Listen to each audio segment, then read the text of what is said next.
TruthSeekah and/or its affiliates are not responsible for any strange phenomena that may occur during or after listening to this podcast, which may include the following: heightened senses of awareness, psychic abilities, UFO sightings, alien contact, time loss, out-of-body experiences, ringing in the ears, ESP, lucid dreaming, increased synchronicities, astral projection, telepathy, stronger intuition, levitation, miraculous healings, and/or remote viewing. Please be advised to listen at your own discretion.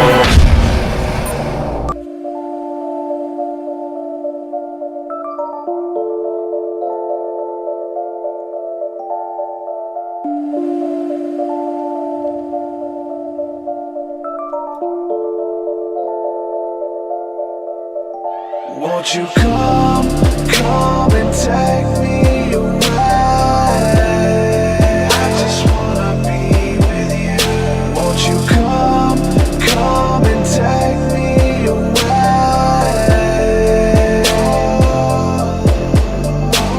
To a place to walk on troubled seas, faith to stand when I don't believe. I just wanna be with you. Won't you come and take me away? I just wanna be with you.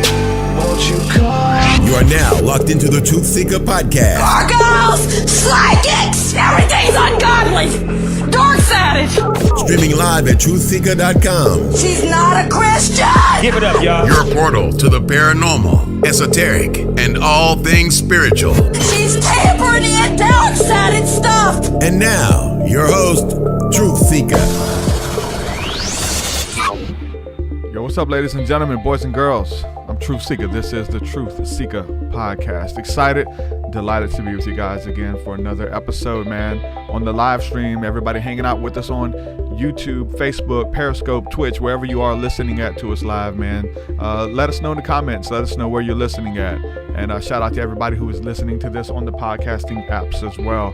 Shout out to you guys. I want to say a huge thank you to everybody supporting my work who makes this podcast possible. Everybody supporting my work on Patreon. You guys mean the world to me. Thank you for partnering with me and getting behind the vision to bring this to the masses, man. So shout out to you guys, everybody supporting. If you want to support, head on over to patreon.com/TruthSeekah. There you get access to my entire discography of music, our Thursday night School of the Mystics, and a bunch of really cool stuff behind the scenes.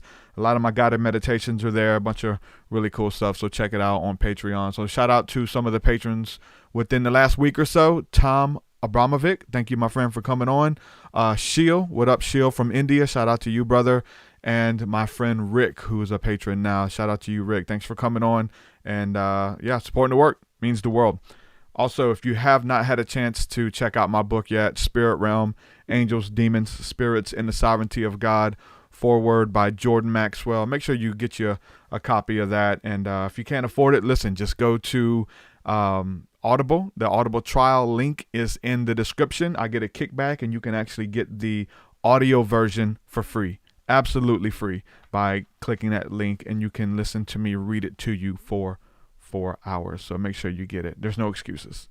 You guys asked for it, so I did it. I did the audio version. Super hard, but it's here. Check it out. We're going to go ahead and jump into today's discussion. My guest today is Alex Tsakiris. I know I met. Perfect. You nailed it. What's going on, bro? How are you? Doing good, TruthSeekah. How are you? Hey, man. Glad we could finally make this happen, bro. And it was like last minute. Like last night, I think we booked it. And I woke up this morning. I was like, yeah, I don't think I have a guest today. And then I looked at the schedule. I was like, oh, wow, I got a guest. So we're making it happen, dude. You're super high-tech scheduling system, man. I just popped in there. I couldn't believe it. It's like, tomorrow? Well, yeah, you got lucky. Yeah. You got lucky because most people, I'm booked out 2 months. Like somebody was like, hey, let me come on the show. It's like 2 months from now. Like you can set it up today. Well, I actually looked, I said, hey, is this some kind of mistake? And then I looked and it was like booked up and I was like, oh, okay.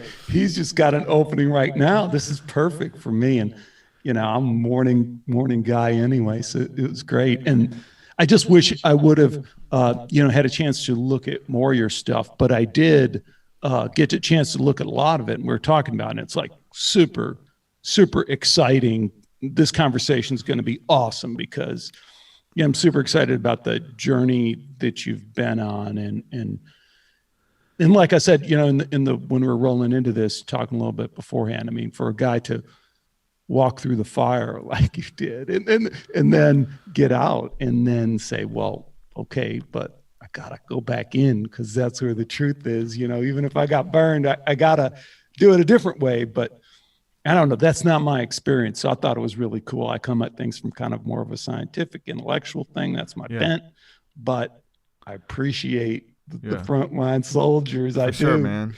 For sure. And so you do this. I mean, you're the host of the Skeptiko podcast, pretty predominant podcast, real popular. And I've been hearing your name for a couple of years. Some people in the audience and my friends are telling me to have you on. So it's awesome that we're finally able to do this. And like you said, you wanted to exchange podcasts, man. I'm sure we'll come on your show and talk about this as well from my perspective. But the cool thing about it, I'm open to the science, because even the lady I had on 2 days ago, she was talking about how science is proving spirituality. And like there is like scientific stuff behind this, whether it's energy, whether it's polarity, whether it's consciousness or whatever. I'm up. I don't care what names we put on it, even with, you have to pick one. I feel like you got to pick a modality. You have to pick terminology. For me, I like to use all of the names: energy, angels, messenger, like whatever it is, disembodied spirits, and just looking into it and seeing that there's proof of like that consciousness exists on the other side of reality, of like life after death. So the paranormal and all of that stuff that I'm into and I have experienced, that for me, it proves the afterlife and those things. But I'm really up for whatever, and even debunking what I believe. Like I'm cool with all of it. So I'm an open book, man. I'm ready just to dive in it with you. Yeah. And almost where I always start, and some people have heard this before, I get tired of it and I kind of say the same thing, but I mean, do you realize how radical, like when you say all that extended consciousness stuff, I call it extended consciousness stuff, right? Demons, angels, out-of-body experience, ET encounters, after-death communication, mediums, all that shit. We just got to take a step back and realize, because we talk amongst ourselves here, and then we forget that there's this huge swath of people that call themselves scientifically minded, that deny all that completely. But it's not just that they deny. How many kids? I know you have kids. How many kids? Yeah, I have a daughter, 16-year-old. How old? 16.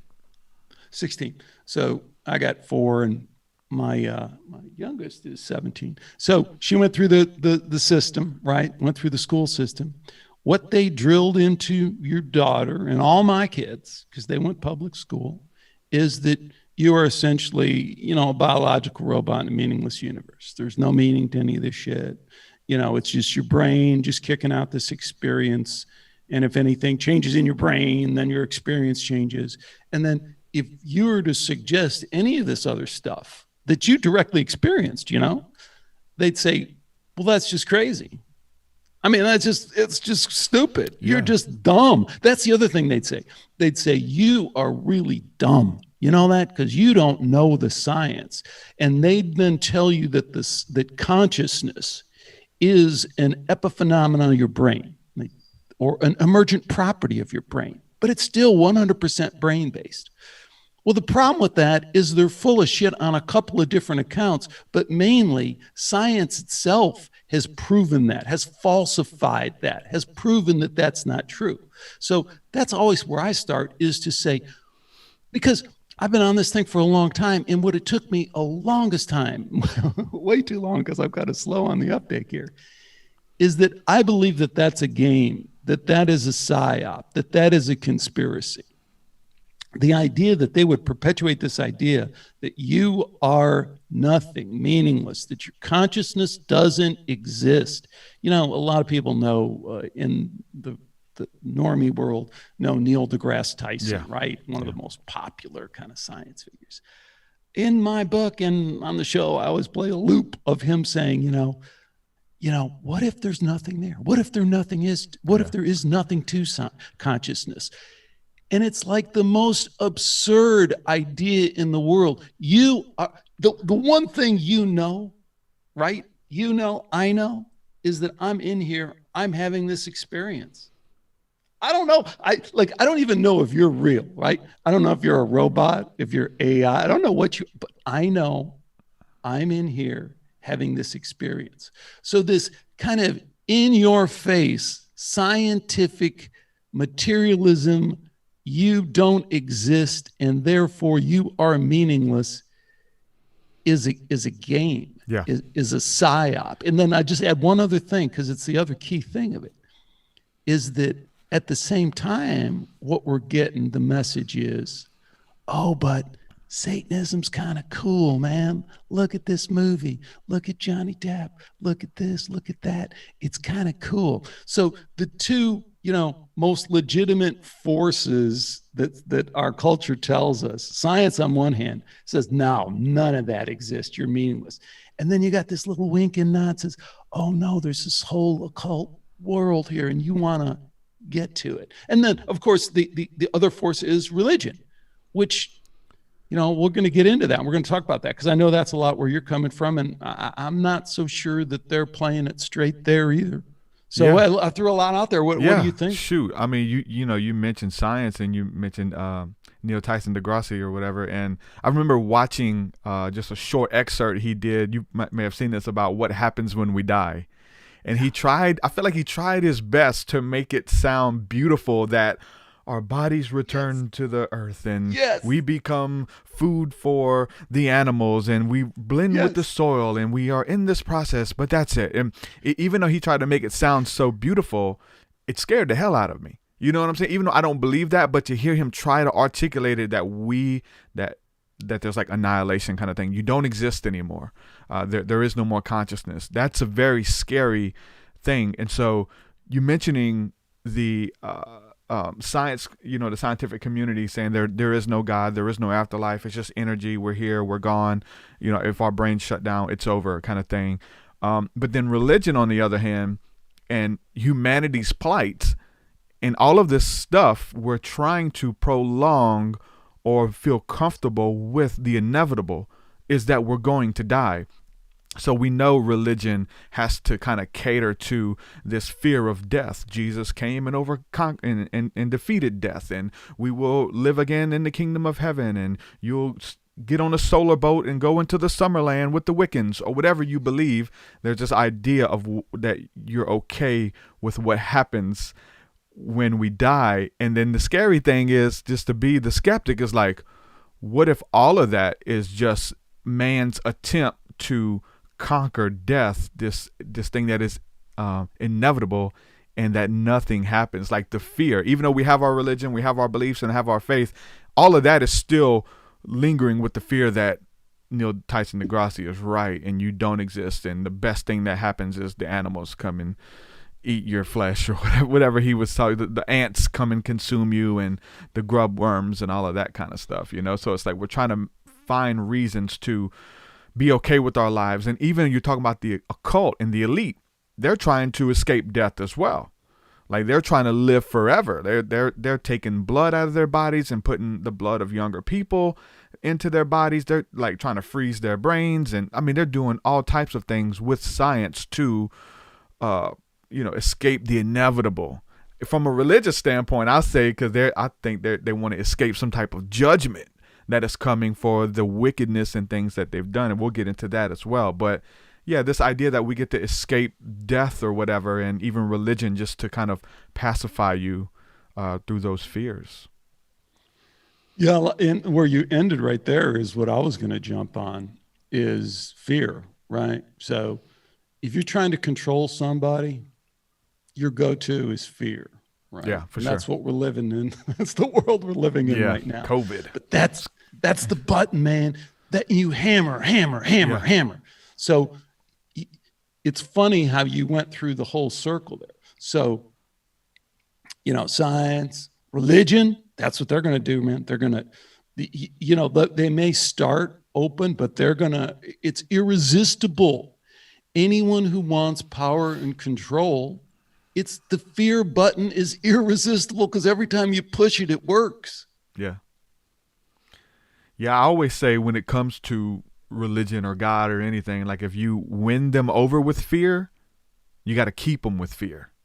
Like you can't win them with fear, then introduce them to love or whatever. Like you got to keep them scared. You got to keep them thinking that if they sin or if they curse, they're going to go to hell. Like I literally know preachers who teach that. Like if you say a curse word before you die, you're going to burn in hell. No matter how many years you lived for God or did a service to others or whatever, you're still going to burn in hell if you curse without asking for forgiveness before you die. These weird little like loophole kind of things, you know? Fear. Hey man, I wrote that down.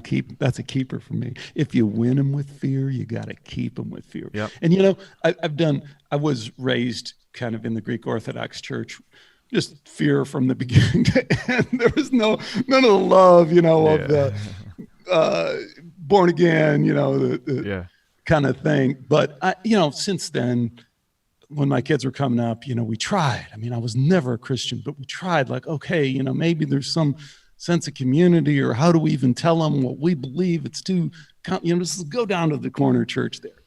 But man, what I found was exactly what you're saying is, you know, ultimately the card that was played, the trump card, you know, no pun, but was fear. So they would ladle on the love and the understanding and all that. But when push came to shove, it was fear. And I just think that's awesome what you said. A lot of fears, though. Fear of rejection, you know, fear of speaking your mind, fear of being different. You know, all of that comes with these like religious sects and orders. And, you know, anytime that like, you know, if you disagree with them, you know, there's a fear they're going to find out that you don't believe what they believe anymore. And so, you know, you got to keep it to yourself or become you know, an outcast as far as like a, you know, being excommunicated. And like some of those, I mean, they're all rough with it because of like being excommunicated or like killed off socially is really hard for a lot of people. But some of them, like the Mormons and stuff, dude, like they would disown their children, and they literally have a meeting where they come together and they give their children over to Satan. Like they say, okay, yeah, like you're too far gone, and they come together and have a meeting and they cry about it, but they come to peace with, we've given you to the devil, and we know that you're not meant to go with us to heaven. And like that's a weird way to live life and to treat your family, man. You know, and these weird things of how you keep them with fear. You got off the straight and narrow because you lost your fear, you know? Yeah. You know, there's a lot we can go into on religion, and I want to, but I also want to circle back to the Christian thing, because that's something that's been, you know, obviously a part of my journey, and most people listening probably have had that Christian experience. I'm not saying everybody, but just statistically, most people, that's, you know, they've encountered the church. That's how they were raised, because most people in the United States, that's what the statistics say. I'm not putting down any other group. I'm just saying those are the statistics. So, you know, one of the things I needed to investigate for myself is the Christian history. And that's where I always kind of push people, is that, like, both you and I have done interviews with people who've had near-death experience and people who have encountered Christ consciousness in that experience. You did an interview with David Ditchfield. I did too. Interesting guy, fantastic guy. You know, just to remind your audience, you know, there's a guy who goes to kiss his girlfriend goodbye at the train station. The door closed on his coat. Yeah, he's dragged under the train, and that's the most. That's like your worst fear that everybody has. Anyways, I'm talking to David, and he says, and then I saw Jesus, and I say, okay, so Christ consciousness. He goes, no, I saw Jesus. So, you know, and I pushed him on a couple of things. Number one, if you are in this extended consciousness realm, that is, you're dead, near-death experience, you're out of your body, you are not seeing Jesus. There is no, whatever you're seeing is a extended consciousness experience of that being. Like you see your dead mother, or your dead father, or your aunt, whatever. It's some kind of consciousness that we don't understand. So we can put a label on it, but I'm not sure you can call that Jesus. Jesus was historically, if you believe in the historical Jesus, that was, you know, this kind of person. And then people get all out of shape about, you know, oh, but Jesus, you know, this and that. But the other thing I pushed David on, I said, look, because I've had a bunch of interviews. I really dug into the near-death experience stuff when I was looking into this, because I went science first. Yeah. And I found out they're full of shit.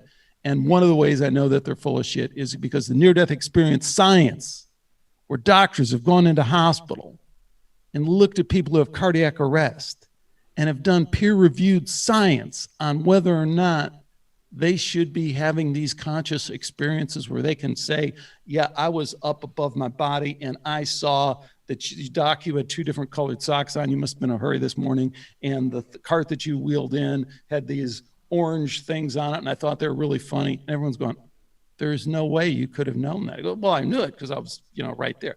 And they've done this stuff scientifically, proven it over and over again. So clearly science is full of shit. You do have consciousness. Science is double full of shit because your consciousness survives your bodily death. That's the conclusion from the near-death experience science. But back to David Ditchfield, and he sees Jesus. And I said, well, David, here's the problem with that from my perspective. I'm not a near-death experiencer. Yeah. I haven't experienced angels and demons like you have. I just collect all the science, the best stories I can, and that are verifiable. And what the science of near-death experience, like you've encountered, says that, there's all sorts of different experiences. And then there's some people who come back and they're Christian and they say, yeah, but if you didn't have a experience with Jesus, then it wasn't a real near-death experience. And I was like, again, that's not what the science, what the science says is that people have these common characteristics of this near-death experience. The most overwhelming experience they have, and TruthSeekah, I think you'll see this right away, love. They just experience this unbelievable love, acceptance. Everything was instantly okay. They got it. Yeah. And then they weren't able to maintain it, and they came back, and their life was still their life. And, I just talked to a woman the other day. She gets raped. She comes back after a near-death experience. She goes over to Korea. She's raped. It really screws with her life in a major way. It's not a perfect life, but she did have that near-death experience, and she did have these other things. But so the thing with Jesus, we're going to talk about Jesus because we're going to talk about the historical Jesus and what I found on that. But I want to know your jumping off point on all that stuff. Yeah, I mean, for me, it's and I want to give a shout out to a good friend of mine who's really big into the NDE stuff, and he comes at it with just like you. You sound like him talking to him. My friend Adam Starseed Bay, but he's really big on you've seen a light, you've seen a being came to you, and you just thought it was Jesus. That's his big thing of like it wasn't Jesus. That's not his name, even historically. But can I just clarify one thing? Because that's not. I'm saying it is Jesus. I'm saying I'm saying you are experiencing Jesus. Okay. Christ consciousness. Mm-hmm. But I'm saying we don't know what the hell that means. Yeah. Just like when we say you saw your father who was deceased, and your father said the most meaningful thing to you in your life in deceased form and healed you. And when you came back and you did that, you saw your father. We just don't. We got to be careful because we don't know what that means. So I'm not denying that. I'm saying the opposite. David, yes, you experience Christ consciousness. But now if you want to try and stitch that back to the Romans and 63 AD, now we're going to have a different discussion because I don't know how all that stuff works, but I know that it might not work in quite the lockstep way that you think, that just because that book was written and just because it had this experience with Jesus, that those two automatically fit together. They might not fit together. I don't think they do fit together in the way that you think. And I don't know how together. Yeah. I'm just the denier. I'm just the perpetuate doubt guy. And I'm casting doubt. The devil's advocate. I don't want to take that on. I mean, I like it though. Again, like it's truth for him. Like to David Ditchfield and to many others, it was Jesus. Whether it was again your father, light, love, God, Lord Shiva, Vishnu, whatever. Like is in your, what you've. It's scary because it works off of your consciousness, right? What have you taken in through your eyes and ear gates? What do you believe shows itself to you even after the grave, if you will. Whether it is light, whether it is the embodiment of love. For me, when I say Jesus and I, identify with that character, that's what I mean. Like that, I don't think that's his name. I could say, instead of saying Jesus, like I would really like to describe him a lot more, but it's just easier for me in my mind. When I say Jesus, I'm saying the highest vibrational form of light and love that exists, that if love existed anywhere or everywhere in the universe, that became a person and walked among men, who has unconditional love and is here to show me the way. And, all of beauty that existed within a person. When I say that, I mean that. And I think that's what David means and many others when they say Jesus. But other people would, have different messiahs or gods that have that same representation, that they would say, whatever messiah or Maitreya figure that's coming to bring peace to the earth and represents peace. So for us, I think the archetypes play a huge part, and we have to have the allegories and the stories. And because we have to have the light figure, we have to have the evil figures as well, because there is no light without darkness. There is no doubt the epitome of evil and the darkness that humans are capable of, for you to have this contrast. And I think that we resonate with it. I don't care what names you put on it. We, Christianity, the West and stuff have kind of hijacked that, and it works for us. But is his name really Jesus? I don't think his name is Jesus at all. But in my mind, when I say it, it triggers things that makes me instantly think of the highest vibrational form of love or whatever. So that's what I mean when I say it. And I think that's what a lot of people mean too. I hear you. I want to dive into a couple points you made. One, I want to talk about the historical Jesus, and then I want to talk about the light and the dark and evil, because in this investigation I've been doing on evil, I've been schooled by some people that really kind of turned my head around. I'm going to bounce a couple things off you. But for a while, I've been talking to a guy named Joseph Atwell. Some people know him, and a lot of people still don't. He wrote a book a few years ago called Caesar's Messiah. And what Joe did was kind of do some unbelievable, pretty obvious shit on one hand, and on the other hand, just completely turned biblical scholarship upside down. And the people who really pay attention know is that what he found was Josephus. One, he found that Josephus is probably a fictional character to begin with, probably a Roman invention. And if you look at Josephus's purported biography and you take a step back, we're gonna dive deep here, but you dive deep all the time, so I'm gonna jump into this stuff. I'm well aware of all of this. Okay, yeah. So Josephus supposedly is this Jewish general rabbi in Galilee. He is a member of all the warring Israel sects, Judean sects. This is an impossibility. This does not exist. There is no one who would be. These guys are at war, fighting each other tooth and nail. For someone to claim in their biography, it sounds good, that, hey, I was a member of all the groups. Total bullshit. Doesn't make any sense. It also doesn't make any sense that the Romans would land in Galilee, because this is the Roman conquest of Judea, and it should be added from a historical standpoint that those Jews were driving the Romans nuts. They were.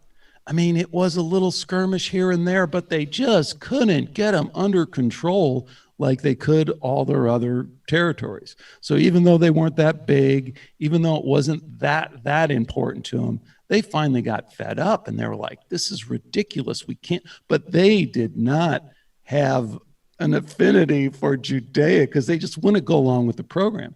So the Roman story that they land in Galilee and they pick up this guy along the way. First they fight with Josephus, and then Josephus goes into a cave with 40 of his men, and they're going to fight to the death. And this is again Josephus' story we were fighting them to the death. And then finally they backed us into a cave, and there were 40 of us. And we said, rather than surrender, we shall commit suicide. And then we played this little game, and he has this really complicated method for like drawing straws.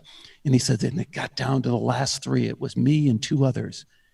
And then I had a revelation that I shouldn't have committed suicide.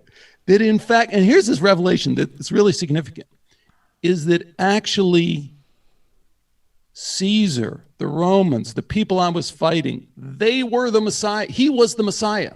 Caesar was the Messiah. He has the news for Judaism. Like, everyone loses this because it's lost in history. But this is what Josephus writes. He writes that I then realized that Caesar was the Messiah. So I walked out of the cave and I walked up to my Roman occupiers and I said, hey, I surrender. And by the way, I'm on your side now because I realize that, you know, you're the path. You're what we've prophesized for all along. And then in true Hollywood fashion, they put their arm around him like the Romans do. No. And they said, well, great. Why don't you come along on this campaign and you can be the lead historian who writes the whole story of it. Well, that is a complete crock of bullcrap. Doesn't make any sense. But what he winds up writing, Josephus, is the most complete history we have that has survived of that time. But here I'm partially burying the lead here, because the important thing about Josephus is Josephus becomes the template for the Gospels. You can find paragraph by paragraph parallel sections of what Josephus has written and what is in the book of Mark, book of Luke. Parallel, point. And they even have archaeological confirmation of it, where Josephus is saying, and the walls were this thick along this side, and the archaeologists can find that. The conclusion of all that, for me, is that it appears that from the beginning, the Romans had influence on the Gospels.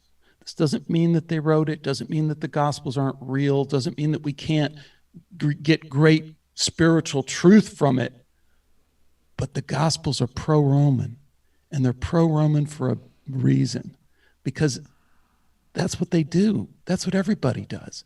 When you're in power, you want, what do men of power want, as they say in the Matrix? More power. When you're Romans, what do you want to do? You want to control. You want to divide and rule. A lot of people think it's divide and conquer. It's divide and rule. You want to split them into groups, and so you can rule. And that's my understanding of Christianity from the beginning was part Roman psyop. Well, you know, and I'm sure you've heard this as well. You know, many people believe that as far as the coming Antichrist and the abomination of desolation, all of these prophecies, many people believe that the Apostle Paul was the Antichrist that came to change Judaism, right, and to bring about this new one world religion, which I definitely believe is a Pauline type of Christianity that has conquered the world, whether it's through Catholicism or whatever. But you know, that's something that a lot of people believed, and that kind of goes right up to what you're saying, like, you know, with them changing it and taking it over, people believing that Paul was the Antichrist, which is very interesting too. You heard that? No, I mean, I heard snippets of it, but you know, there's so much there to dive into, and you've done some great shows, and you've interviewed Michael Heiser, right? Oh yeah, I love that guy. Yeah, because I interviewed him too. Interesting guy. How did your talk go with him? It went really good, but where I was kind of pushing him in my kind of Skeptiko kind of way, was sometimes you get some really good information out of people when you do that, though, you know? Well, you can hear what they really believe, I guess. Yes. And it you know, because sometimes you can dance around and talk for an hour and then not realize that, you know, this person totally believes the opposite of, you know, because everyone's trying to be nice, you know, and it's nice to be nice, but it's nice to go, well, what do you really believe on that? You know, what do you really think on that? And The problem I have with Heiser is, he's accepting of the supernatural in a way that is very powerful and convincing. Mm-hmm. And he's also does a great job of showing Christians how if you've been led to believe that you don't need to look at that shit, no, you do. It's there and you need to pay attention to it. And I applaud him on that. But then, like, if I hit him with the NDE stuff and I go, okay, well, here, the best we can tell, the experience is not a Christian experience. Clearly, the evidence is overwhelming that the near-death experience is not fundamentally a Christian experience. It just isn't. The data doesn't lie. What the data says, it's an experience of love. It's an experience of God. It's an experience of, when we're talking about one of the most powerful things, I just got to interject it here just to make sure people hear this, because it's the most important thing you can hear about near-death experience. Near-death experience science, the science confirms that you will be judged for every act that you do, for every thought, for everything. But you will be the judge. You will be the judge. You will judge you. Yeah. TruthSeekah will judge TruthSeekah. I think Alex all that will judge Alex. I think all that stuff may even happen in a day, man. Like the whole book of Revelation in the Bible, like when you put your head on your pillow and, having to be judged and you'll give an account for your words. Like, I look at that as in the now moment too. Like, not like one day when I die, I'm going to give an account for my words. But today, like, I need to be careful what I say because I'm going to give an account today and bring it into the now. So that's something that just what I'm saying, thinking of this stuff and how it plays a part.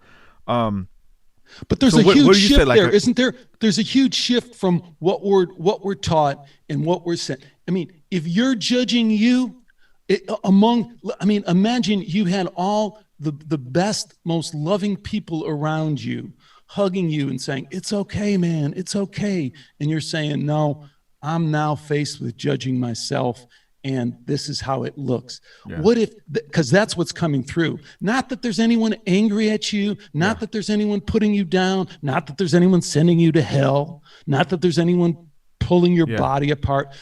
They're just saying, they're just supporting you. And you're saying, oh my God, I could have done better. I could have done it differently. And everyone's saying, no, you are totally loved. You're accepted. It's okay. Yeah. So that's what near-death experience science tells us is awaiting us. Well, that's the total acceptance, total love, but too. You judge.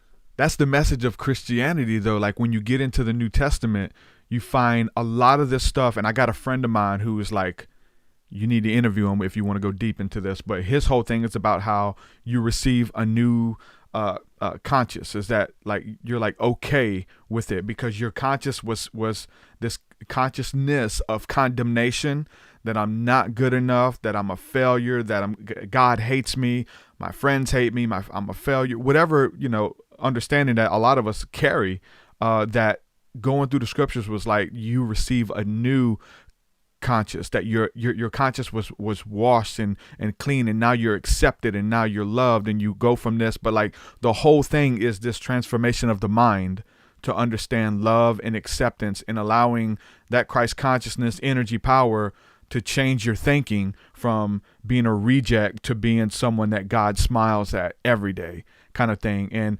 obviously, I say you would carry that, but I think we carry that when we lay our heads on our pillows every night.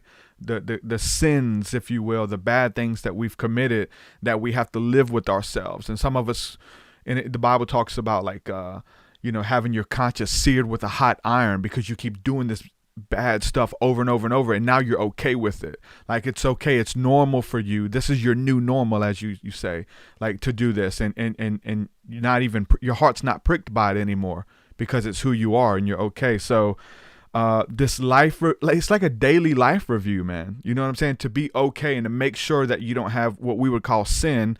Make sure that I'm not doing anything that is I'm cheating or I'm being unfair or hurting other people. But I got a friend of mine, Kirby Delanero, and he can break this down. He's from Sri Lanka. He's also he's into a lot of like breatharian and stuff like that. But he's a Christian in Sri Lanka and just really big on the supernatural and really big on this coming, this transformation of your conscious. And but it definitely is, from being a beggar to being a son of God, a friend of God. I mean, he no longer calls us servants, but calls us friends. And so in this process or whatever, that your mind is being transformed and your mind is being renewed. And obviously you would take that into the afterlife, right? That you're accepted, versus you got to go to hell because you didn't accept it or because you're a bad person. So to get to experience that on this side of eternity as well, Yeah. Although, I really resonate with the thing that you said, which is totally unique, which is every night when you put your head on the pillow, because, and there's some subtle little shifts here, but when we talk about this spiritual transformation, which is totally real, you just find that over and over again if you look for it. But I really think you're totally onto something. Every night when we go to sleep, we have a little bit of a spiritual transformation. When we open ourselves up and we say, oh, what did my soul do today? How would I, judge myself? I think that's quite profound. And it's different than a lot of people saying, because if you're waiting for that big event, you know what? You're missing. Right? It's like, how many nights can you put your head on your pillow with that we call it unconfessed sin, but with unforgiveness in your heart towards your brother. As an interesting scripture, the Bible says, don't let the sun go down on your anger. Like, don't go to sleep because it's gonna settle in, and the shit that you're doing is gonna become, you're gonna be okay with it. You got to get rid of it early on. We know bitterness and resentment and rejection. You got to deal with that early on, or it gets set in, and then you become old and set in your ways, and you're bitter and you're not really living life, I guess, but yeah, that's just interesting to laying your head on your pillow, making sure that you're getting it off of you. That's part of my practice. If we have an argument, I try my best. I'm not perfect at it, but I try to clear the air before I go to bed, and where I've done something, wrong, or I've wronged somebody, or there's a misunderstanding, not to let that stuff, harbor. It's talking about the psyche and the spiritual transformation that we're undergoing. We're either becoming better or we're becoming worse. The whole thing is not believing that you're stagnant or you stay the same. You're either getting better or getting worse, So. Yeah, I wonder if that's an entry point into this talk about evil that I want to have with you, because you have really, like I say, you've experienced it kind of personally on a level that no one wants to do, but you've gained a lot for us to be able to come back and tell us what it's about. But I'm particularly interested in that, how it opens up these little cracks, you know what I mean? Because that's almost what you're saying there, with the little scar that we create, in the Vedic, that's the samskara, which has that scar thing, and although it means something different, makes but us who we are. We create that little scar, and sometimes we don't even create it. Sometimes it's just created accidentally. We see something and we go, "Wow, why did that guy hit that person?" My daughter showed me this video a while back, and these cops in Buffalo, man, and they just pushed this guy. This old man came up to him and they pushed this guy Bust his down, head open. Yeah, and I was like, and she was very upset, and I was like, look, I am super upset, and there's no way, and police brutality is horrible. I said, but I'm telling you, you gotta pause on that stuff. Because they're always trying to play you, you just don't know. And I said, I don't know, Zane. I don't know which way it is. I swear to God, I'm not making any judgment. I'm just saying, pause on it. Lo and behold, 3 months later, we find out the guy's this Antifa scum who was trying to steal the codes off the police scanner. And he had been doing all this shit for years and had been, so I don't want to get political because I don't care. Both sides are right. Both sides are totally right, but what we were presented was not what we. It's always like that. They show you they show you the person getting shot, right? They show you, but they don't show you when he was scuffling with the police and had a gun. There's so much they'll show you 10 or the seconds other, of the other way around, or Yeah. the other way It around. goes both ways. They show him scuffling with the police, but they don't show Exactly. the police before that randomly coming up and batting him on the head for no reason. You gotta watch the full thing. Like, a lot of stuff when people seen the George Floyd stuff, when they seen that full thing, it's like, oh wow, okay, yeah, he was acting very irrational, and he was on drugs or whatever. But you gotta see the bigger picture. And yeah, both sides are wrong with that. There is, you know what I'm saying? It's the truth is in the middle, and it's always been there with every right and left, pro and con. The truth has always been in the middle, here a little, there a little. But yeah, with evil, man. Yeah. So, somebody that I really, really like, and I'm sure you've done some research on him, Jacques Fresco. Just talking about the different conditionings. He's no longer with us. You don't know about Jacques Fresco? Wow, with the Venus Project? Oh, you gotta check it out. Oh man, super interesting. Yeah, Jacques Fresco started the Venus Project out of Venus, Florida. It is just like this this type of utopia that you learn from science, how we can take care of ourselves, and cutting out the jobs that can be replaced, whether it's like using machines to do stuff, but like not that people aren't taken care of. Like you got, recycling the same water that you use, that you wash your hands with in the sink, that water would go in the toilet. But it's just got this way of, he's designed it, the freaking crazy ideas. But he goes into ingenuity and learning and evolution and religion and those kind of things, and how we need to evolve by what works, what is working and what isn't working. But he talks a lot about evil, and he talks a lot about the Romans. Even you mentioned the Romans, of like going to the Colosseum to watch the Christians have to fight a lion, and that was their Sunday evening sport, just like we watch football. Like the children would ask their parents, are we going to watch the Christians fight the lions today? And they say, not if you don't clean your room. If you don't clean your room, you don't get to go. And they're like, oh man, we want to go see it. And this was normal to them. Like, again, like it becomes normal at what point? If you don't deal with it early on, it becomes your normalcy. But he's dealing with like, is that kid a bad kid? Is that kid evil, that he rejoices in seeing the Christian who, I'm sure there's propaganda that these Christians are demons. They got all kind of stuff going on that you're okay with it, whether it's Christians or the Jewish people in the Holocaust, or any type of genocide, or where it's okay to take advantage of another human being or mistreat them. So he breaks it down to that, or like the different cannibal headhunters that eat people. Like, it's like they were raised that way in their culture, and it was okay from birth. So does that make him a bad person? Are they evil, kind of thing? We would say yes, these people are uncivilized and that kind of stuff. But I look at it now, and it helps me kind of find solace, like the stuff that is normal for us, even with the right and left thing, because I got friends who are in my ear about abortion. Like, that's their only thing. The only thing for the right is we are against abortion. And versus like, hey, like, you're not taking care of these babies once they get here. Like, you're against abortion, but you're for war and hurting other people, which is just as wicked for us to drop bombs on Baghdad and go into Iraq. And when you put yourself in them people's shoes, like, none of these people are righteous. None of these people are good people. They got some good points and stuff, but I don't think any of them are I would say good people. But definitely check out Jacques Fresco, man, because I love to hear the way that he articulates it, and he's got some beautiful ideas. Yeah, I definitely will, and I want to pull the lens back on what you're saying, because it's really pretty important.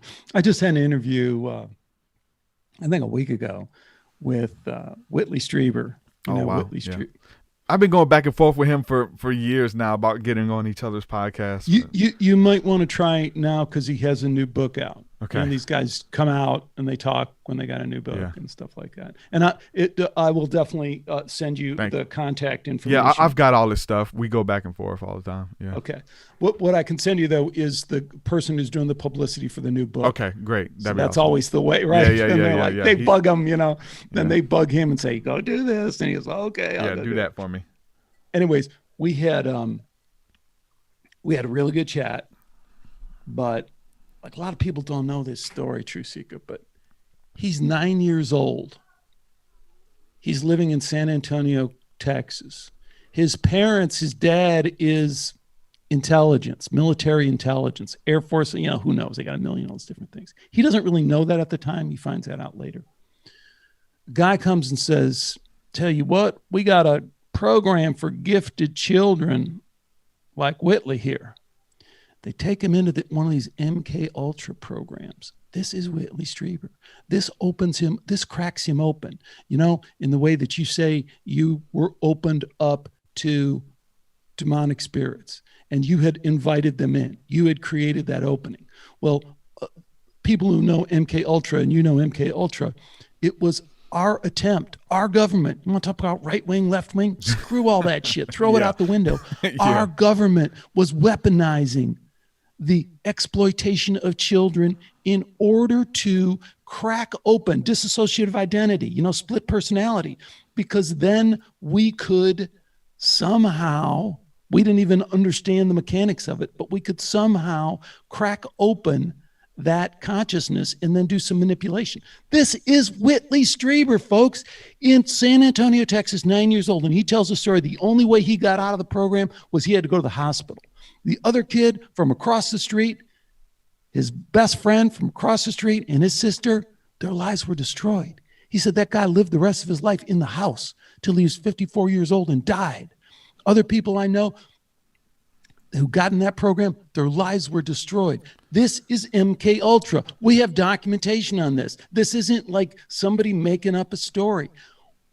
We were weaponizing it, and part of the reason we were weaponizing it is, as Whitley's story ends, it's the visitors.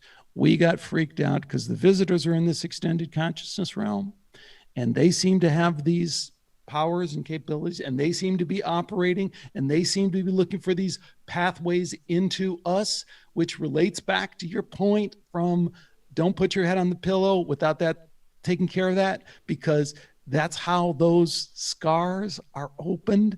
And Portals. If we wanted to talk about Jeffrey Dahmer, like, I don't want to throw too much crazy crap on the table, but anyone can go watch the Netflix documentary on Jeffrey Dahmer. No, not Jeffrey Dahmer. The guy in Florida. Ted Bundy. Yeah. I'm sorry. Ted Bundy, right? So Ted Bundy says, man, I don't know what it was, but I was a kid, and I just had these sexual energies and I didn't know what to do with them. And I kind of got into some kind of kinky stuff. And the next thing you know, and the next thing you know, and then the next thing you know, he says it. I found this spiritual energy, this dark spiritual energy, and I invited it in. And before long, it took over and it was in control. Folks, this is Ted Bundy. This is a direct line to what we were trying to do. Our government was trying to do to Whitley Strieber in order to, it works over there. Let's see if it works over here, if we can traumatize kids and crack open their consciousness. What do you think of all that? I know I threw a lot of crazy stuff. So much. I mean, one thing about the sexual things is like all of those names, the big serial killers, Gacy, Bundy, all of them, that's the one thing they had in common was this appetite for pornography, and it's like ungodly, if you will, pornography addiction that always snowball, and it like never stays like this is what I'm into. It always, you need more and more and more and more and more and more until they start doing it in real life and dealing with children and things like that. When we talk about the government and dealing with the children and stuff, for me, in my mind, it's like, what is the one thing that you can't have? Or Trump or Epstein, what is the one thing that you can have? You've got everything else, everything that money can buy. What is the one thing you can't have? Because you could buy everything else. Children. I could buy children too? I can have an island? I can buy. That's the one thing you're not supposed to have when you can have anything. You're a god. Like, the one thing that you can't have is that, and that's what you want. That's like this desire that you can, the appetite for, we call it sin or like negativity or evil or whatever. It's ever growing. It's never enough. You never can like fulfill it. You want to keep going deeper and deeper and deeper into it. So, at the end of the day, before you put your head on your pillow, like, make sure that you ain't got no crazy stuff going on. You got to do the self-examination, deal with your own consciousness and your own conscience, and deal with it, because it becomes the new normal. Like, that becomes normal to them to have those conversations. And it's not just those guys. That stuff gets, they're on the grand scale, but in Africa, they have a theory that cures AIDS, to have sex with an infant, that it would cure their HIV. I don't know if you know this, but I was a part of the church that was from True Detective in Hammond, Louisiana, the church that they had that got into animal sacrifice and sexual molestation with children. These were people who were in the government. They were teachers. They were sheriffs. They were parents. They were pastors. All of these people who went to this church that was a regular church when I went there. Regular church. It was kind of charismatic, kind of weird a little bit, but somewhere they turned and it became normal for them to trade each other's children out for sexual acts, to sacrifice animals, and to do all types of stuff that goes against like human nature, really. Or maybe it's the epitome of what we would call evil. Like, we would call that evil, right? But it became normal for them until they got caught, and they would probably still be doing it today if they didn't get caught. And we're trying to define evil and what is evil and things when you're dealing with innocence, and those who cannot defend themselves. There's two things when we talk about what true religion is, that when Jesus says it in the scriptures, when it says like true religion is this, to take care of the widows and the orphans. It's to take care of those who can't take care of themselves, those who have no fathers in the home anymore, and those women who are widows and who are left to manage and raise children and do this stuff by themselves. And so I think that still rings true today. Take care of those who can't take care of themselves. And the epitome of evil is to go and prey on the weak ones in society. You're dealing with religion. You're dealing with people who just come off a drug addiction.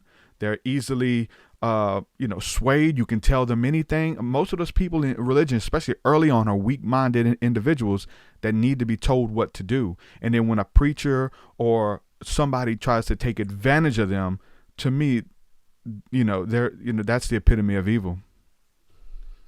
Yeah, you hit on so many kind of interesting. What do you think of the Aleister Crowley thing in the "do what thou wilt" ethos? Because I always wind up battling with people and they go, "Oh no, you don't know what that means." I go, yeah. "No, I know exactly what the fuck that means." Yeah. That means that is the entry point into the darkness. I look how he died.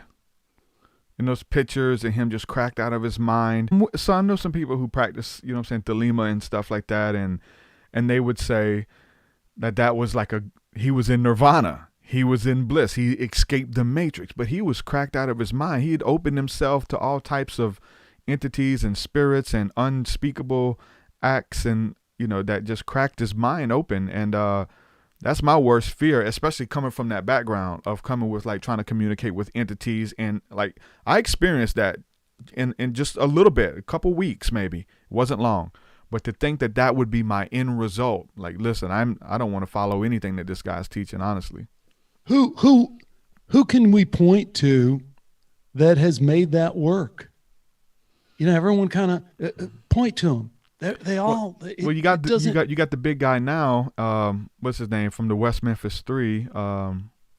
Damien Eccles. Eccles, yeah. So he's kind of making it look sexy now, and and he's. So a lot of people think he's a killer. Like, on top of that, like. Oh, yeah. I swear I pissed off so many of my friends on this. The guys at Gramerica, they did an interview with him. Darren and Graham, and my friend Rick at Buddha at the Gas Pump, which is really a great show, and it's a straight line spiritual show, did an interview with Damien Eccles. I'm like, look, I first of all, I'm all about redemption. Yeah. Anyone can be, in my mind, anyone can be redeemed for anything, just as long as they are fully redeemed. And I don't sit like I said earlier, I don't believe anyone's going to judge Damien Eccles except for Damien Eccles. Yeah. But this is like an important thing in our community, our larger community, you and me, and this is that we do have to, the name of your show, TruthSeekah, we do have to kind of come to some grounded reality, and then we can deal with it. So the reality is Damien Eccles probably, based on the evidence, raped and killed those 3 kids. Yeah. Now, if you want to say, okay, but I believe in redemption and the guy wrote a good book and I still want to hear what he has to say, okay, I don't have a problem with that. I'm not, fighting the state of Arkansas to go put him back, but go look at the evidence. Go look at the evidence. You could, the guy who confessed, one of the Memphis 3, they all, oh yeah, well, he just confessed because the police put the screws to him, which they do. I'm not saying, exactly. Of course they did. But his third confession, go look this up, folks. His third confession, he was under no duress at all. He was in the back of a squad car on his way to prison. And the cop turned around and said, now, would you come on, tell us what really happened? And he just lays it all out for the third and final time. He has nothing to gain. He has nothing to lose. This is never going to be used in court and can't be used in court. But you have a sheriff with a long record saying, this is exactly what he told me. And then you have Damien Eccles. We have his testimony with the police where he says, Damien Eccles, the trick they do to him. Again, the police do not play fair. I'm not saying this is a fair prosecution. And we have a legal system that if you don't get a fair prosecution, maybe you should get off. I don't know about any of that stuff. I'm just saying when they bring the guy in, they say, Damien, why don't you tell us what you think happened? Now, I know you didn't do it, but supposing, and he goes, well, the first thing I'll tell you is these guys were Satanists, man. And I think they picked this spot over here. And he gives them all this stuff that only people at the crime scene, i.e. the cops, would know. He says they urinated in their mouth and washed it out in the river. How would you come up with something like that? Damien did, because Damien was there, man. That's one of the things that I really like watching, like on Netflix, is or even YouTube, just browsing the confessions, to see people who are straight faced and then they break and they just spill it. There's a freedom that they've been holding it in. Like the Bible talks about confession and getting it out of you, so it's just like, I'm holding it in. I've been holding it in for years, and finally I get freedom to let it go, kind of thing. So a lot of these people, when they're being interviewed by the cops and things, they're asking them about, why they did it. And most of them won't break until we get a scapegoat. Well, I know you didn't do it, but if somebody did it, how would they do it? And you see a glimmer in their eye. This is my chance to get it out.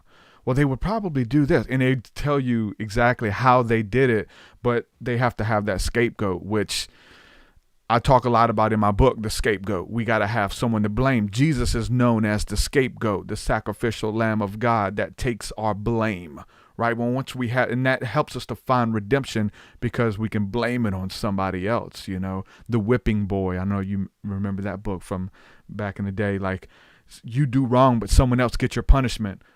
I didn't do it, but if the person did it, this is probably how they did it. And they just go and they tell on themselves, and finally, eventually they have to say, you did it, didn't you?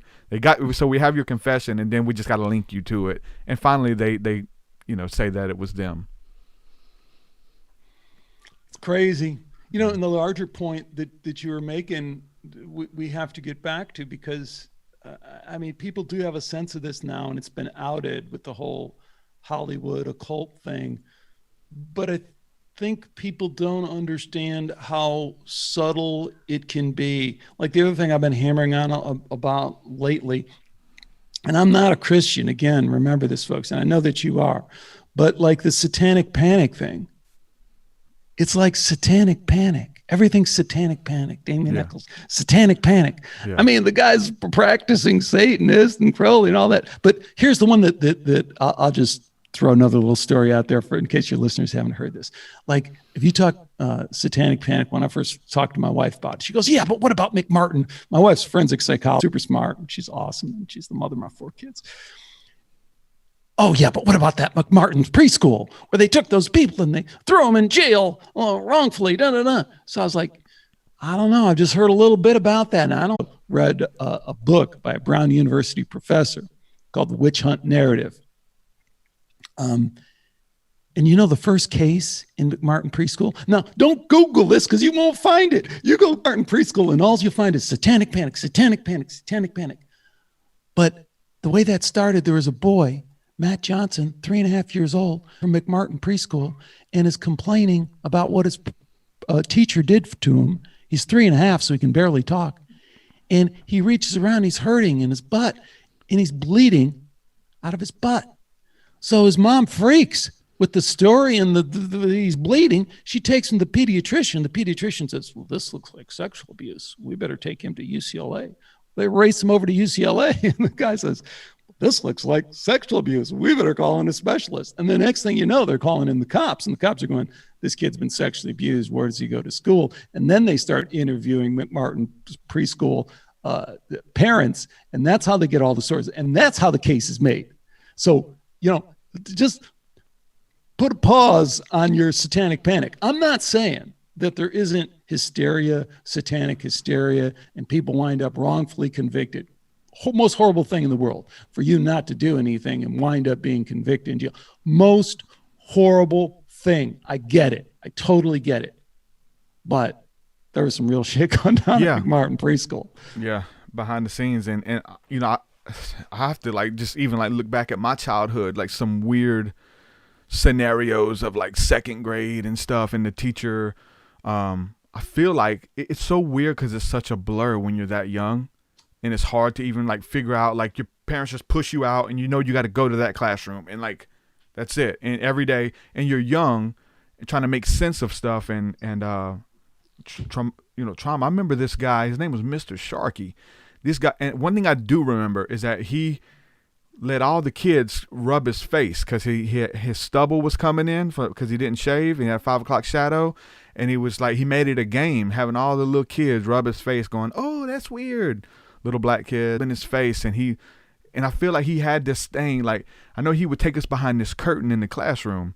I don't remember him doing anything. He would paddle people back there, but you start thinking about some of this stuff. There's just these weird people in this weird scenario. I try to look him up now, people taking advantage of children, man, and we have to stand up for that stuff. Going back to evil and stuff like that.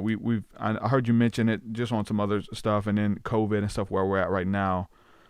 2 names. I don't want them to be evil. Everything says that they're evil. All the online stuff says that they're evil, and it's the market, all this kind of stuff. But Bill Gates and Elon Musk, are they evil, or are they really trying to progress humanity and bring us to a place where we're going to thrive as a civilization? What do you think that their motives are? Are they in it for the money? I don't think they need any more money, kind of thing. Who do you think these people are? Well, if I can, I gotta tie this back to the conversation we've been having about evil, and particularly your insights combined with what I'm saying. I think they jive completely. And it's almost like we get caught in the wrong question, because when we're talking about Ted Bundy, he was influenced by these forces that drew him in to the darkness. That's all we can say about him. Or, we don't know Damien Eccles. We already beat him up enough.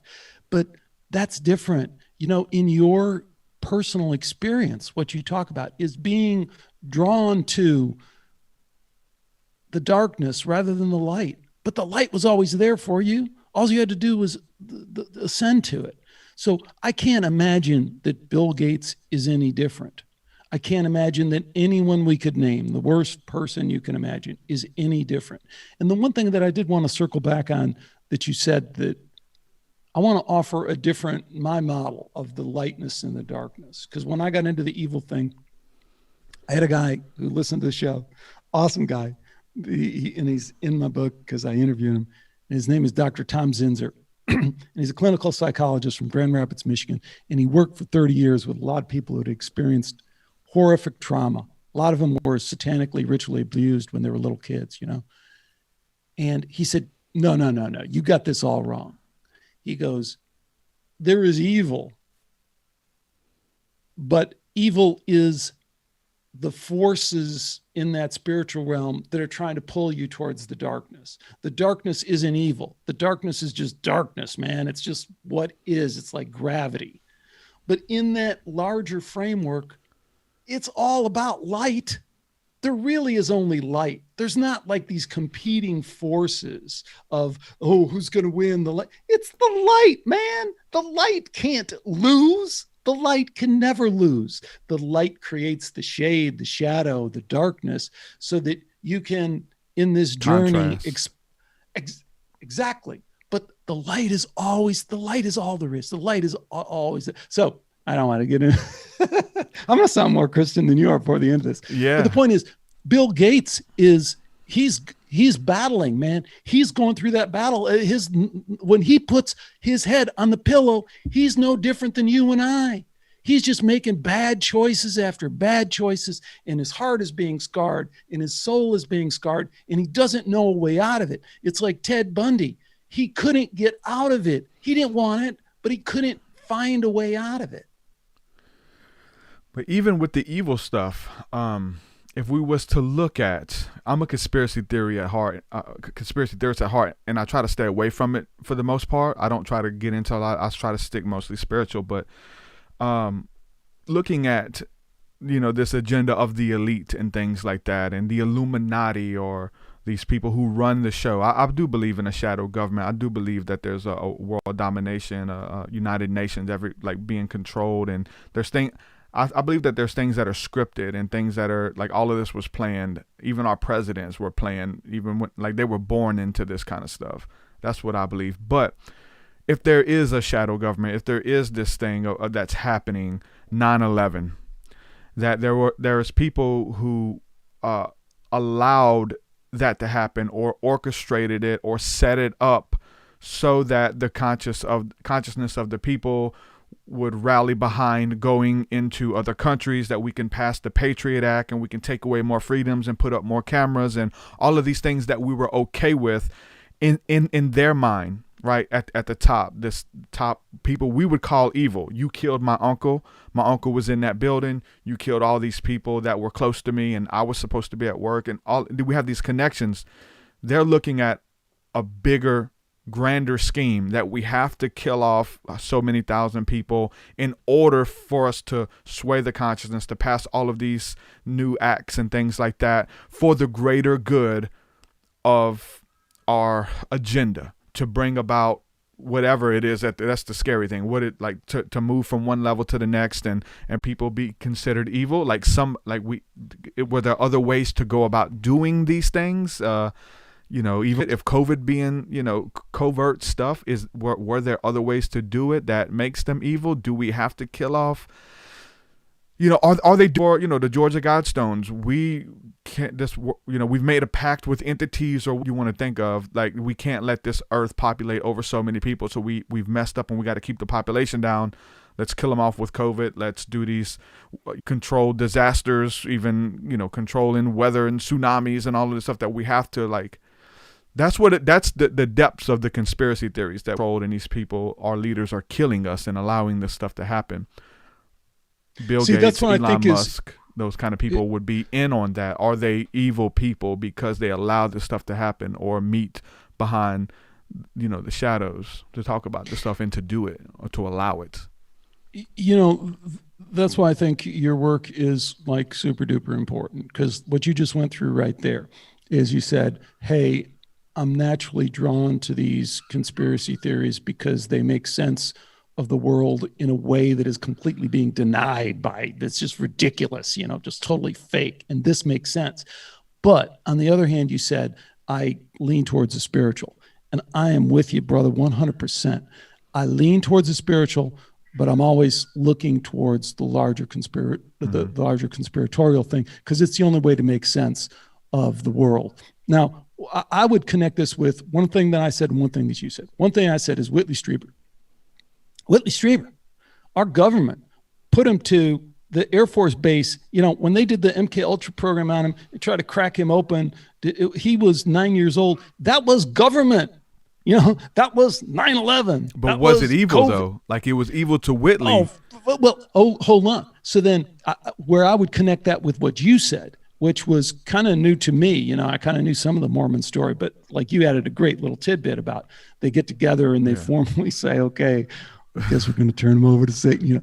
This is inverted, dark, evil thinking. My understanding of it is there is a darkness, and then people's thinking, the head on the pillow thing, gets distorted and twisted by forces that are pulling it in that direction to where that's how it winds up making sense to people. How could it ever make sense? You're a father. How could it ever make sense to you to say, I will turn my kids over to Satan, right? It doesn't make sense. No. In the same way, how would it make sense to the guy who's dragging Whitley or coercing or fooling these kids into coming in and then subjecting them to this traumatic so that they would do that, or take the finder's cult or any of those things? Yeah. The only way you can do that is by having that evil influence we experience directly. So that is do you see what I'm saying? I mean, to me, it's not evil people, it's people having evil influence. But clearly, to me, that all the conspiracy stuff, if you look at it through that spiritual lens of, oh, I get it, influence to do evil things, it makes it a lot simpler. Would you, tell me straight up, what part of that do you agree with or not from your personal experience? I'm with you. I just understand the disconnect. I understand why people are right now fighting about the lesser of two evils. When I'm like, hey, I have no dog in the fight. We're messed up either way, who these people are, kind of thing. Like, but I understand disconnect. I understand that it wasn't their kid. See, I think the difference for that individual who went to go get Whitley is it wasn't his kid. But maybe Whitley's father even signed off on this, that was his kid, that he gave them up to that. In their mind, it is for the betterment of the human race, of our agreements with these entities and how we can get power and move into peace and get technology. Don't you think there's an evil behind that? Don't you think there's a chance that those people are being influenced by evil entities that we don't totally understand? Yeah, I don't know if that they would think that they were evil though. That's the thing. Like if even if we had to think about it, like they don't even probably understand those concepts. Maybe pit bull. There's somebody here in the chat, Nina, is talking about the pit bull. Is the pit bull evil, or are they bred to be that way? Like these dogs, like. I think Pitbull's got a bad rap, so I think that's a bad example. But I go back to the head on the pillow thing. I think you totally nailed it because what you said, what I heard you say, is you put your head on the pillow. If you don't resolve that stuff, it becomes calcified. It becomes normal. Mm-hmm. So that guy who does that to Whitley, he knows it's evil on whatever level, whatever buttons are being pushed. Yeah. He knows it's evil.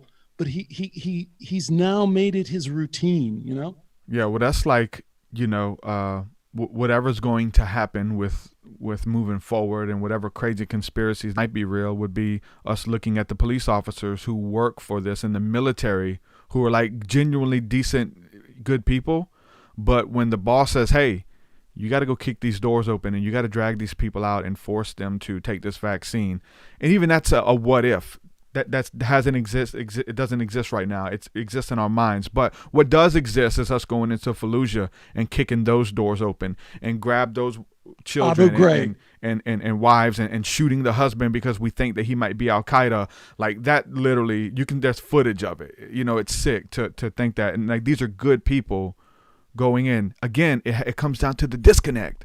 That's not those aren't people. Those are people that want to kill you. It's the propaganda. If you listen to anybody why they signed up for the army, they thought that America and our freedom and our liberty was under attack. That was through propaganda, through the television, and through these, what I'll call 9/11 a fake attack. That's what I believe. But, what happened? What was the fruit of it? There's a disconnect that it's okay to kill their kids, but it's not okay to kill our kids. It's okay. Even that, though, because some of them would say that it's not okay to kill those people either. Like, it's not okay. I have to live with myself. They're barely hanging on, most of them, to live with themselves or alcohol or pill ever. I had a talk with a guy on camera years ago when I was street preaching who went over there in that war, and their commander told them to spray the top of a building, that there was a bunch of people up there, and they told them they were Ida. So all of these U.S. troops lit up the building. They said, we lit it up, the building up.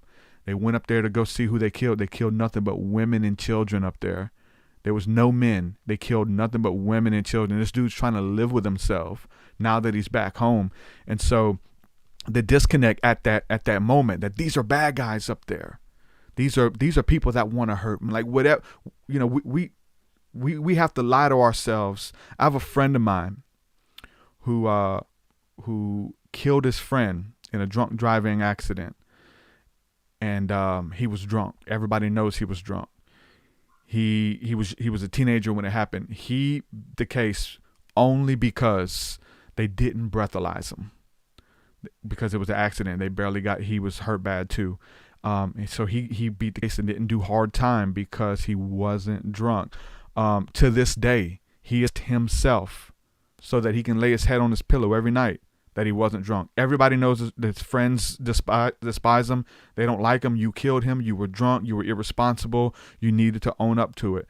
He never did. And to this, he can lay his head on his pillow that he wasn't drunk. It was just an accident. Have you ever heard of a guy named Kevin Annett? I'm not sure. Not right off. Interesting guy. I even want to talk to him at some point.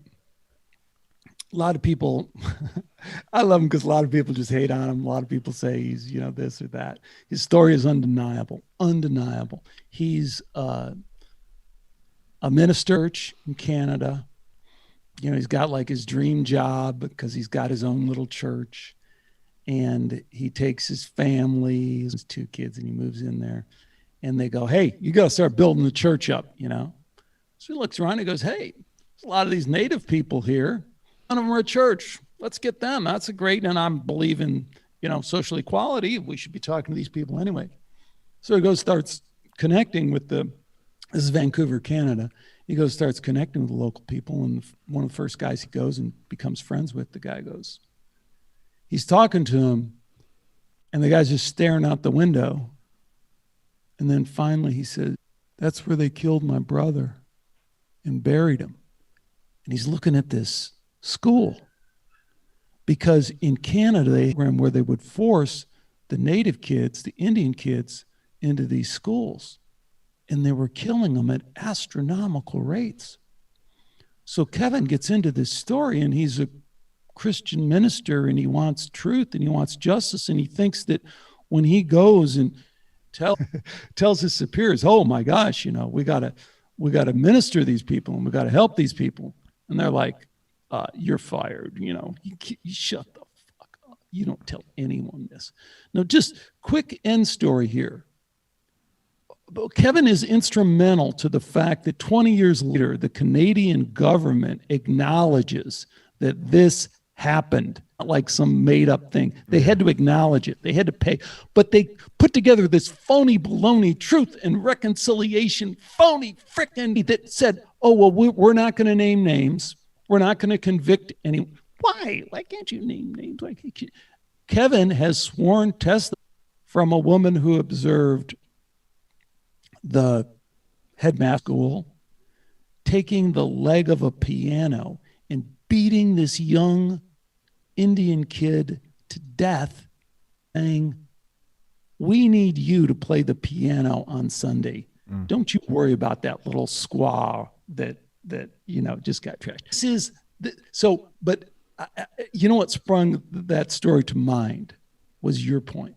Because I asked Kevin, I said, Kevin, when you first started opening up the pulpit and allowing these people to come forward and tell their story and be healed, what was it like for you?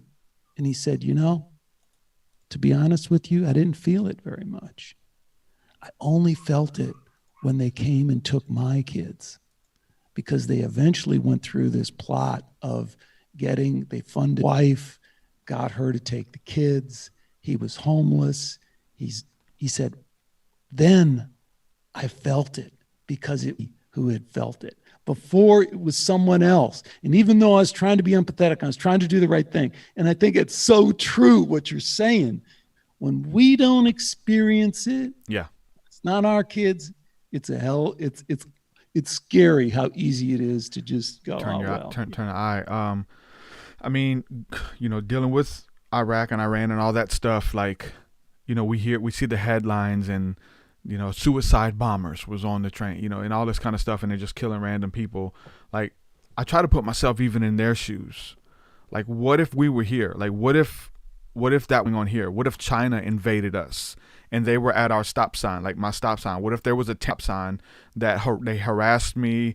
They take what little money I have in my pocket. They, grab my, feel on my wife. Like, they just do stuff, and like, man, we're under attack. Our way of living is not the same. It's like thinking of a suicide bomber of like, would I put a bomb on a group of, 10 of them and take 10 of them out? Like, it's hard. We hear about this stuff, but for me, and putting myself in other people's shoes and trying to at least see where they're coming from, I feel like it's helped me.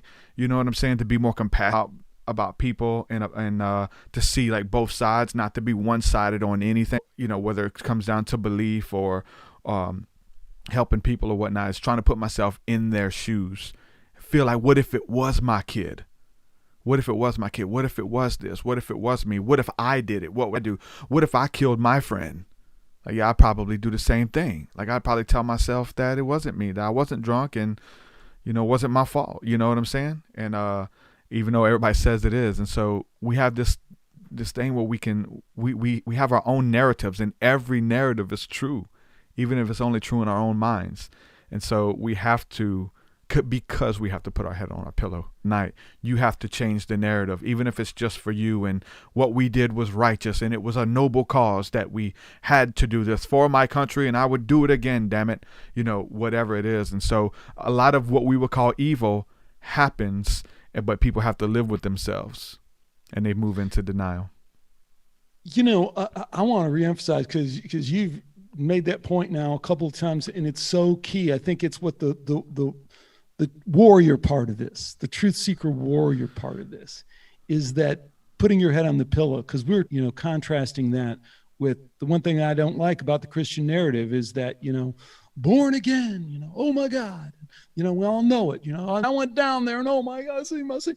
No, man, if you're not doing it every day, if you're not doing it, if you're not, tormented, like most of us are, like every hour, every minute, why am I thinking these? I think that's trying to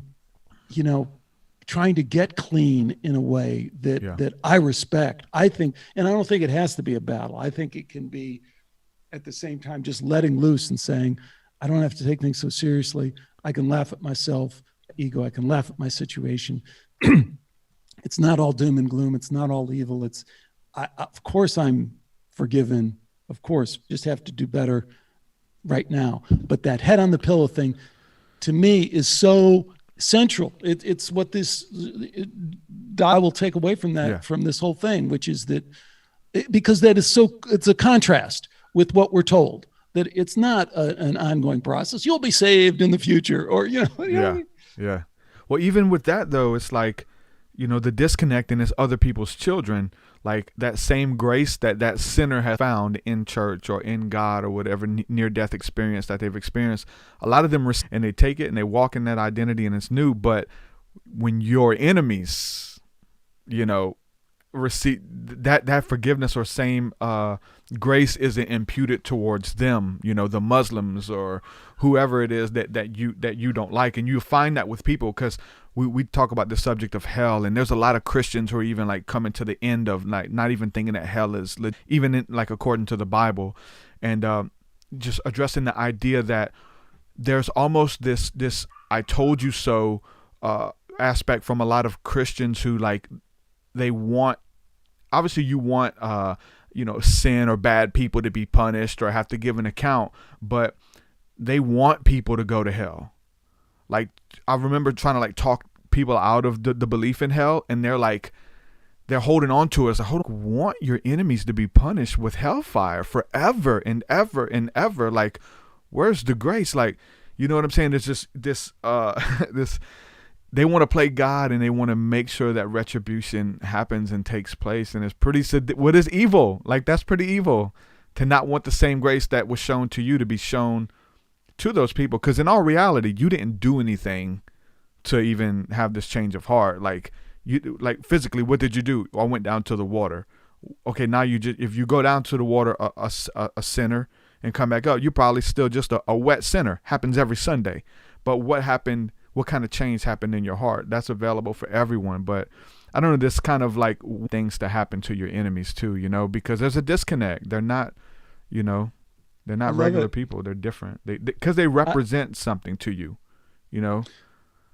I love both things that you're saying, both that and the health thing. I think is really a great insight in that, you know, if you want to use hell as that weapon, you know, you're in the same game. You're still in the same game. You know, one of the things that like in the near-death experience stuff that is interesting to a lot of people, and a lot of people ask, what about the hellish near-death experience? Yeah, that's what I was going to ask you too. And it's true. It's true. And they're underreported by all accounts. Again, I'm on the science side. So like when a guy like Dr. Jeff Long's database of near-death experiences, and he's a medical doctor, and he's a radiation oncologist full-time, and he's been to med school, and he knows how to do medical surveys. We can trust what he's not just some guy cooking up stuff in his garage, and he's top-notch guy. So anyways, underreported by people. People don't want to say they went to hell. They have their neighbors looking and go, you saw hell, you know. Underreported by researchers. It's hard to look, you know, it's easier to write the book about, it's all love and this and that. But like one of the most, so we don't know what to make of the hellish near-death experiences, but one of the clues comes from like a guy I've interviewed on the show, and it's pretty well known. He became a pastor. His name is Howard Storm, and he was pretty much of an atheist kind of type, art teacher, bitter.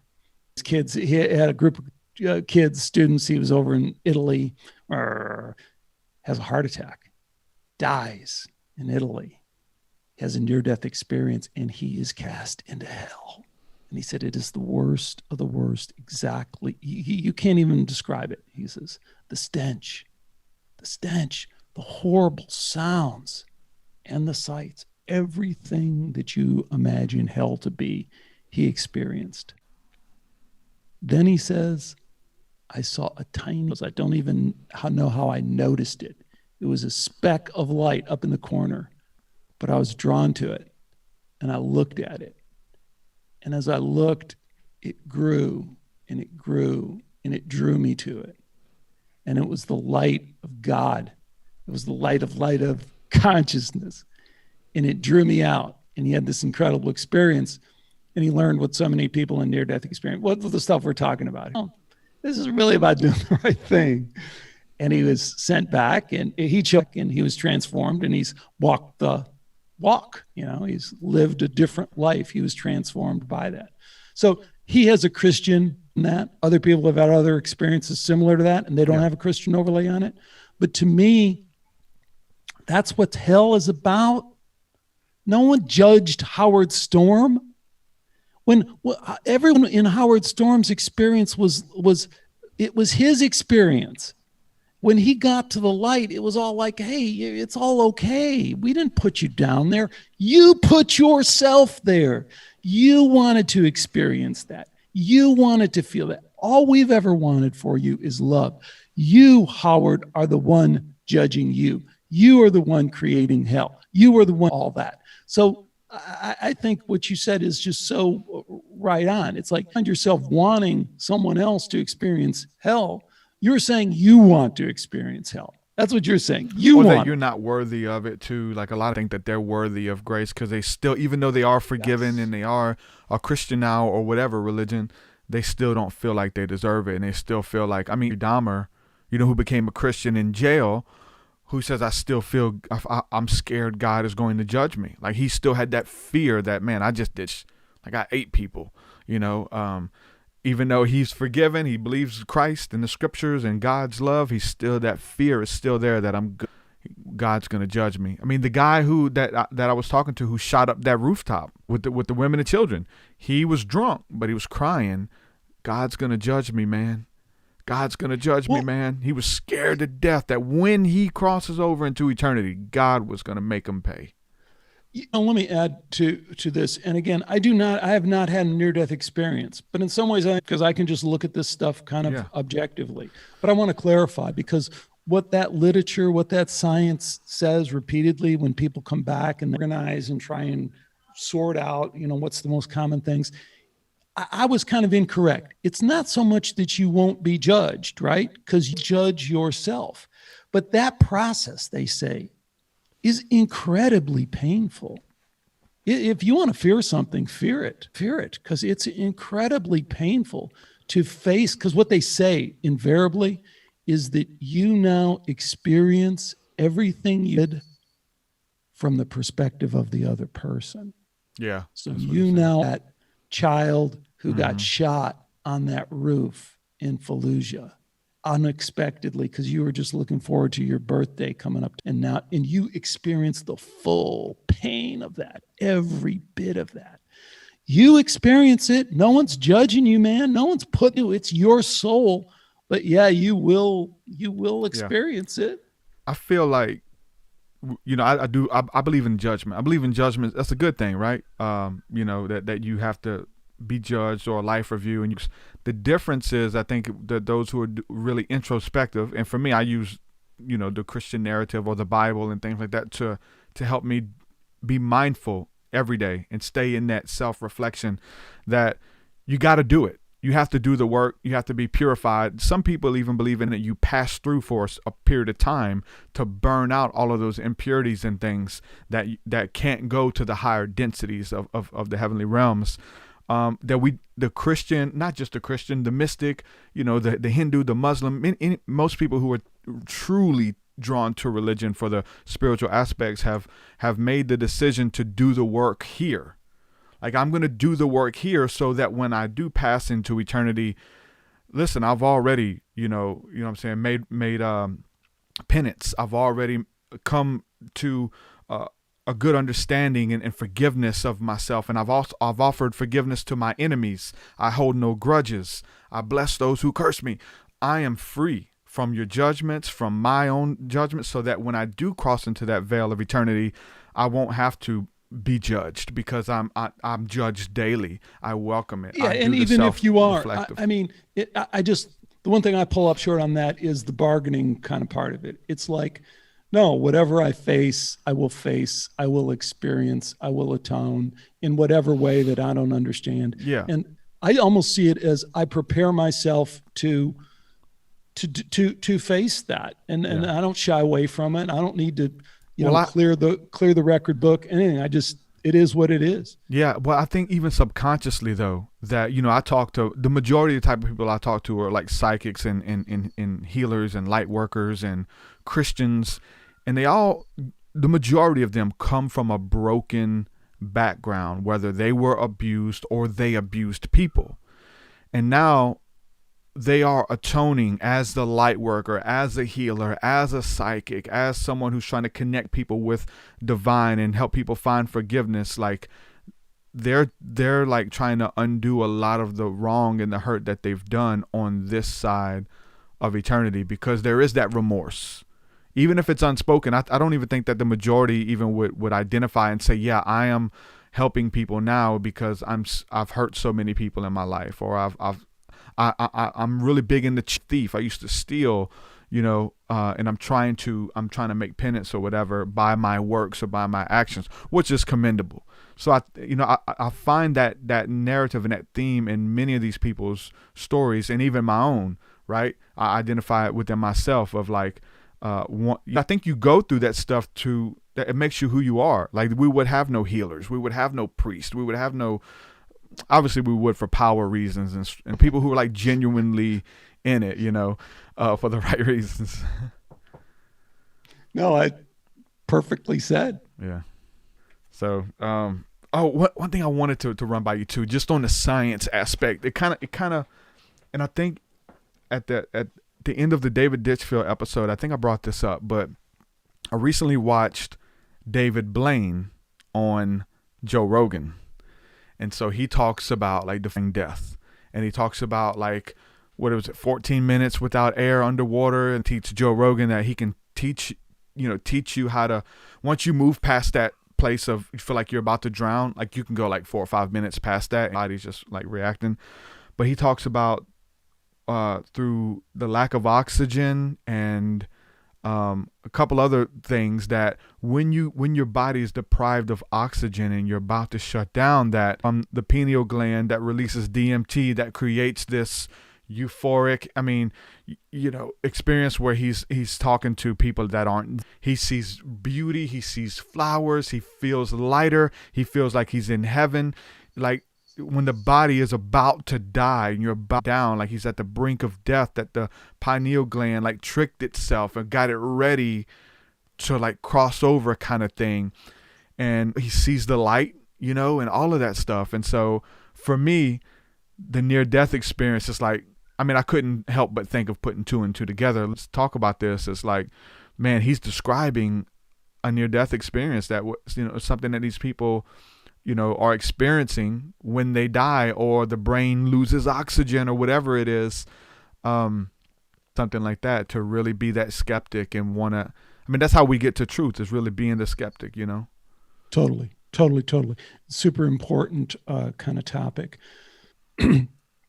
So let's approach it from a skeptical perspective. And first and foremost, we got to call out the scientific materialist bullshit for what it is. And that's that when you explain a phenomenon that you don't like by inventing a completely different understanding of how the brain works. So hypoxia, we understand how when you're starved of oxygen, your brain can work. Releasing the DMT, we get all that. But when we have brains that aren't supposed to generate, it would be in a state that is conscious experience, which is what it would be like for David Blaine when he was extremely hypoxic, and for other people in near-death experience. And then we're saying they have these incredible conscious experiences that are the most profound in their life. That is a contradiction with science's own kind of thing. Like there's this other guy and this is, I'm bearing the lead here, folks, because I'll get back to the main point, because so David Nutt is a researcher in the UK, in which was psilocybin, right? So give these people psilocybin, put them under fMRI, where they can monitor their brain. And they said, okay, so I know when they're tripping on mushrooms, they are going to have, that thing's going to be lit up because they're having this just incredible, it finds is the opposite. He finds that the brain is now shut down.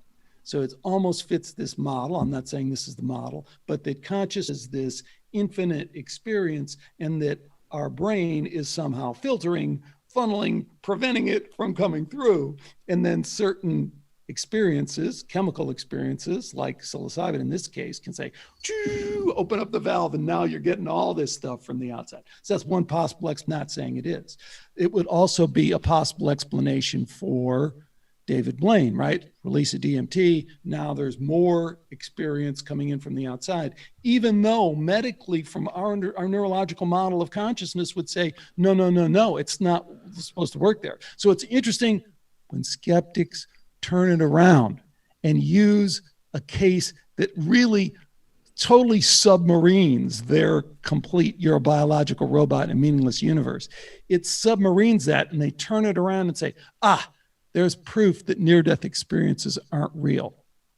So now, if I can, let me talk to that.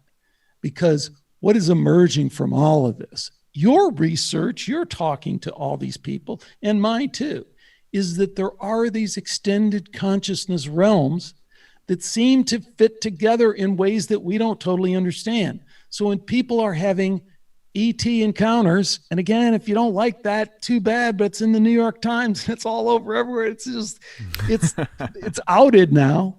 When people are having psilocybin experiences, DMT experiences at the University of New Mexico, and they're studying it, all these extended consciousness experiences, including near-death experience, including after-death communication are pointing to this ability beyond our brain don't understand. It's almost like when you shut the brain down, you are able to receive and to have these experiences. Like there's ways that we're biohacking that other realm, and the way it's like your senses of the physical reality has to be shut down. Your sensory input has to be a sensory deprivation tank that produces very similar experiences too. If you really get into it, it allows you to interact with those other realms and different parts. Maybe not shut the brain down, but allow yourself to access different stimuli. Like once you don't feel anything, now you're open to access these parts that are there that you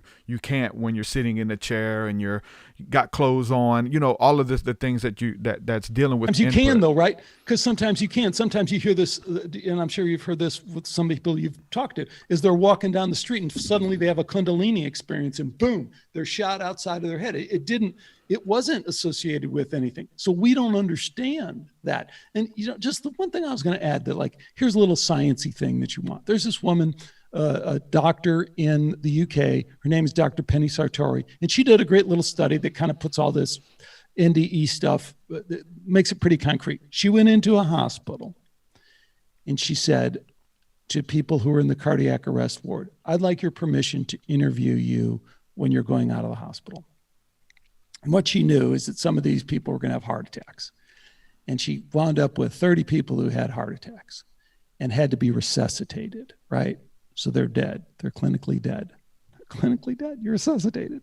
There is the people, like skeptics, that want to go, well, they weren't really dead because they came back. It's like, well, that's not how we define death.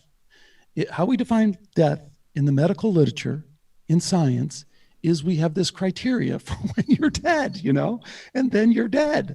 So anyways, she interviews these people and she says, what was your resuscitation like? And I always add in this because people think, resuscitation in a hospital, your heart stops and they're right there with the paddles.